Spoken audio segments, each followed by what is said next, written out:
começar agora uma nova aula falando ainda sobre o menu iniciar no Windows 7, só que agora nós vamos falar sobre o botão de energia no menu iniciar. O botão de energia é aquele que aparece aqui na segunda coluna do painel direito do menu iniciar do Windows 7. Vou ampliar para que a gente possa enxergar um pouquinho melhor, entenda a ideia do botão de energia. Acompanhe aqui. Observa. Quando a gente acessa o botão de energia, aparecem várias opções. Claro que o desligar é a opção padrão que está descrita lá no botão de energia. Mas nós temos também aqui trocar usuário, fazer logoff, bloquear, reiniciar e a opção suspender. Outro detalhe importante ser destacado. Pode ser que o botão de energia do teu menu iniciar apareça com o acréscimo da função hibernar. Percebe? Ora o menu iniciar, ora o botão de energia pode aparecer sem a opção hibernar, como nesse meu exemplo, mas às vezes o botão de energia pode aparecer com o acréscimo da função hibernar. Professor, por que acontece isso? Isso acontece em função de um recurso chamado de suspensão híbrida.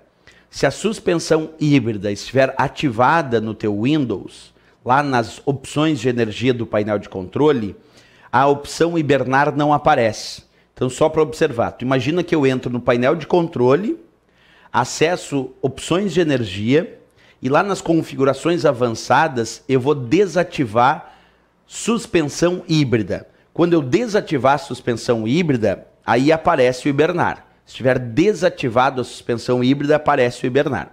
Se eu ativar essa suspensão híbrida, desaparece o hibernar. Aí fica só essas opções aqui. Por enquanto a gente ainda não sabe nem o que faz a suspensão híbrida. Nós vamos estudar isso daqui um pouquinho. Então vamos devagarinho lá, identificando os itens do botão de energia, como eu disse. Começando desde o primeiro que aparece ali. A opção desligar, vamos ampliar aqui para que tu enxergue melhor. Essa opção desligar, desliga o computador. Essa não tem erro. Ela realiza todos os procedimentos corretos para o computador ser desligado. Tá, essa é normal. Mas observa que nós temos outras opções aqui, como por exemplo, trocar usuário, fazer logoff, bloquear, reiniciar e suspender, além do próprio hibernar, como eu comentei antes. Vamos ver o que faz então trocar usuário e fazer logoff. Acompanha comigo essas duas opções. Primeira dica, tanto trocar usuário quanto fazer logoff são opções que vão permitir a troca entre usuários. O próprio trocar usuário, é claro, já diz no nome, mas o fazer logoff também permite a troca entre usuários. Então, se o trocar usuário e o fazer logoff, os dois permitem a troca entre usuários, nós temos que descobrir a diferença entre eles, certo? Vamos começar com o trocar usuário. Olha só a minha ideia. Tu imagina que eu estou usando o meu computador aqui com o Windows e eu tenho uma janela aberta de um editor de textos, nesse caso o bloco de notas. Se agora, nesse momento, eu clicar na opção trocar usuário, o que vai acontecer? Vamos observar. Quando eu clicar no trocar usuário, vai aparecer a tela de logon do Windows. Essa tela que tu está enxergando aqui, que eu vou ampliar bastante para a gente enxergar bem. Ó. Então, acessei ou cliquei em trocar usuário e apareceu essa tela de logon. E aqui está dizendo para o usuário Rodrigo, sessão iniciada. E abre aqui a possibilidade também de acessar agora com o usuário Caroline. Então, a ideia do trocar usuário é não finaliza a sessão do usuário atual. O que quer dizer não finaliza a sessão do usuário atual? Que não fecha as janelas do usuário Rodrigo, não fecha os seus arquivos, não fecha os seus programas, porque trocar usuário, como eu disse, não finaliza a sessão do usuário atual, mas permite que um outro usuário faça o seu logon.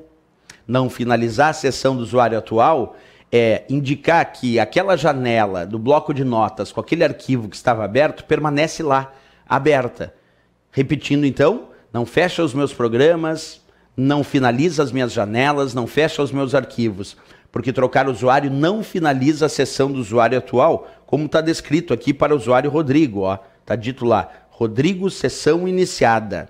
Quer dizer, não finalizou a minha sessão de usuário, mas permite que um outro usuário, como a Caroline, faça o seu logon.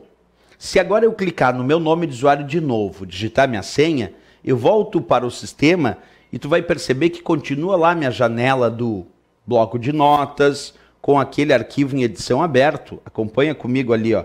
a minha janelinha do bloco de notas com aquele arquivo em edição continua aberto lá, porque quando eu cliquei no trocar usuário, não finalizou a sessão do usuário Rodrigo, não fechou essa janela, não fechou esse arquivo, mas permitiu que um outro usuário fizesse o seu logon, naquele caso a usuária Caroline, certo? Agora, nós vamos testar como funciona o recurso que nós vamos chamar de fazer logoff. Mas antes disso, claro, é importante pegar a teoria correta do trocar usuário. Então, o que nós dizemos sobre o trocar usuário? Acompanha aí em teoria. Não finaliza a sessão do usuário atual, mas permite que um outro usuário faça o seu logon. Perfeito, essa é a teoria do trocar usuário. Não vai finalizar a sessão do usuário atual, mas vai permitir que um outro usuário faça o seu logon.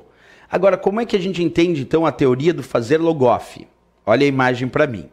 A mesma coisa que eu te disse antes. Está aí a janela, vamos observar a janela do Windows na sua área de trabalho, com a janela do bloco de notas aqui aberta, com aquele arquivo em edição.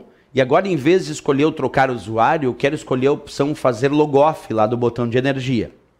Após realizar o fazer logoff, também vem a tela de logon do Windows. E também aparece ali, ó, o usuário Rodrigo e a usuária Caroline. Está ali os dois.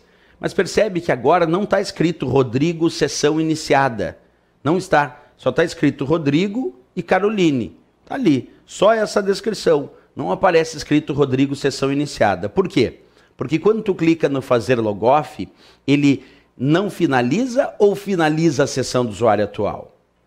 Bem, se não está escrito Rodrigo, sessão iniciada, é porque o fazer logoff finaliza, observa, finaliza a sessão do usuário atual, nesse caso é do usuário Rodrigo. Fecha suas janelas, vai fechar minha janela do bloco de notas, fecha os seus arquivos, fecha os seus programas, porque o fazer logoff finaliza a sessão do usuário atual, mas também permite que um outro usuário faça o seu logon. Então a grande diferença que eu tenho entre trocar usuário e agora o fazer logoff, repetindo, é que o fazer logoff finaliza a sessão do usuário atual. Encerra suas janelas, encerra seus arquivos, encerra seus programas, mas permite que um outro usuário faça o seu logon, nesse caso a usuária Caroline. Então, se a gente pegar agora a ideia da teoria do fazer logoff, vamos voltar um pouquinho aqui. Lembra qual era a teoria do trocar usuário? Trocar usuário não finaliza a sessão do usuário atual. E o fazer logoff, olha o que diz, finaliza a sessão do usuário atual, permitindo que um outro usuário faça o seu logon. Então a grande diferença é que aí sim, se eu pensar no fazer logoff, a resposta é que ele vai finalizar a sessão do usuário atual, mas também vai permitir que um outro usuário faça o seu logon. Os dois são muito parecidos, né? O trocar usuário e o fazer logoff.